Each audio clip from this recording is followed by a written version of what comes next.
evening and welcome to Pakistan Today from our Islamabad studio. I'm Chris Taylor. We begin with developments surrounding Iran and the United States, as U.S. President Donald Trump says the situation with Iran is changing rapidly and voiced optimism about possible positive outcomes. Trump stated that Iran has agreed not to pursue nuclear weapons and claimed ongoing negotiations include the consent of Iran's supreme leader. He also suggested that a future meeting with Iran's top leadership remains possible. Trump further argued that easing tensions with Tehran could contribute to lower fuel prices in the near future. However, Iran has signaled caution during the diplomatic process. Senior Iranian official Mohsen Rezai warned that Tehran would not allow what he described as American overreach during negotiations or any ceasefire arrangements. He said any aggression against Iran would face strong missile and drone responses. Meanwhile, Tehran has rejected accusations made by U.S. Secretary of State Marco Rubio regarding alleged Iranian assassination plots targeting American political figures. Iranian Foreign Ministry spokesperson Esmail Baghai accused Washington of attempting to divert attention from what he described as war crimes against Iranian civilians. Posting on social media platform X, Baghai stated that every accusation is a confession and argued that victim narratives cannot erase alleged crimes against humanity. Rubio, however, maintains that individuals linked to Iranian agents were convicted in connection with such plots, while Iranian officials continue pointing to civilian casualties from recent attacks.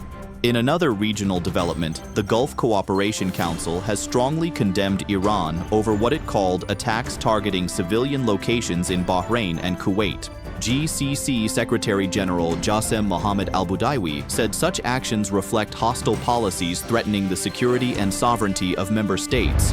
The council described the strikes as violations of international law and the United Nations Charter, while reaffirming support for measures aimed at protecting the sovereignty and territorial integrity of Bahrain and Kuwait. Turning now to Pakistan, Prime Minister Shehbaz Sharif has called for immediate implementation of key understandings reached during his recent visit to China. During a meeting with Chinese Ambassador Jiang Zidong, the Prime Minister conveyed his wishes to Chinese leadership and highlighted productive discussions held during the visit. He reiterated Pakistan's commitment to strengthening its all-weather strategic cooperative partnership with China and emphasized the timely execution of agreements signed during the Hangzhou B2B Investment Conference, particularly across agriculture, information technology, industry, and mining sectors. Discussions also covered CPEC projects, counter-terrorism cooperation, security coordination, and broader regional developments.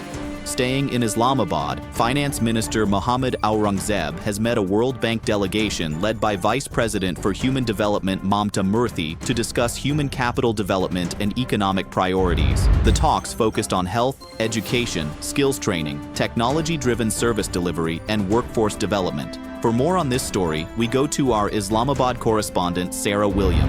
Thank you, Chris. Discussions between Pakistan and the World Bank centered heavily on long-term investment in human capital and workforce readiness. Officials highlighted improvements in macroeconomic stability while emphasizing the importance of youth employability and skills development. Both sides also discussed maternal and child health, nutrition, education outcomes, and expanding digital technologies in public services.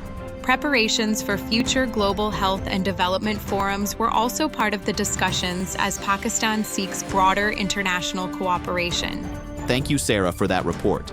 Pakistan's energy sector has meanwhile received a significant boost as Oil and Gas Development Company Limited announced a fresh oil and gas discovery in Sanghar district of Sindh. According to company officials, the discovery was made at the Bobi Deep One well located within the Bobi mining lease area. The well is currently producing around 2,000 barrels of oil daily, along with approximately 1.1 million standard cubic feet of gas each day. OGDCL says the discovery will help strengthen domestic production, reduce reliance on imports, and improve the country's overall energy security. Officials also believe the discovery enhances future exploration prospects across surrounding areas. And finally, the Election Commission of Gilgit-Baltistan has announced local government elections after a gap of 2 decades. Polling is scheduled for the 2nd of August 2026. Nomination papers will be submitted from the 9th to the 15th of June, while candidates Candidate lists and scrutiny processes will continue through June and early July. Revised candidate lists will be issued on the 6th of July, followed by withdrawals and allocation of election symbols. Authorities confirmed that the same schedule will apply to reserved seats for women. That's all for now. You're watching Pakistan Today. I'm Chris Taylor.